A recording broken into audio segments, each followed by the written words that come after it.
இந்த வெட்க உணர்வை இஸ்லாமிய மார்க்கம் எவ்வளவு வலியுறுத்தி சொன்னாலும் 2 கர்மங்களிலே அது கூடாது என்று சொல்கிறது. 2 விடயங்களில் அந்த வெட்க உணர்வு இருக்கக்கூடாது. என்ன என்றால், ஒன்று சத்தியத்தை எடுத்துச் சொல்வதில் வெட்கம் இருக்கக்கூடாது. உண்மையை உரைப்பதில், உண்மையை உறக்கச் சொல்வதில் இந்த வெட்கம் வரக்கூடாது. மார்க்கத்தின் கடமைகளை விளக்குவதில், அநியாயத்தை கண்டிப்பதில், நீதியை நிலைநாட்டுவதில் வெட்கப்பட்டு மௌனமாக நாம் இருந்து விடக்கூடாது.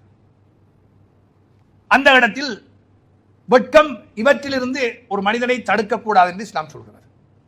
2வது விஷயம், அறியாத விஷயங்களை கேட்டு கற்றுக்கொள்வதில், தெரிந்து கொள்வதில் எங்களுக்கு வெட்கம் இருக்கக்கூடாது. எது சொல்லிடுவாங்களோ, எது நினைச்சிருவாங்களோ, இவனுக்கு ஒன்றும் தெரியாண்டுவாங்களோ, அப்படி வெட்கப்படக்கூடாது. ஒன்றை தெரிந்து கொள்வதிலே வெட்கம் பெறக்கூடாது.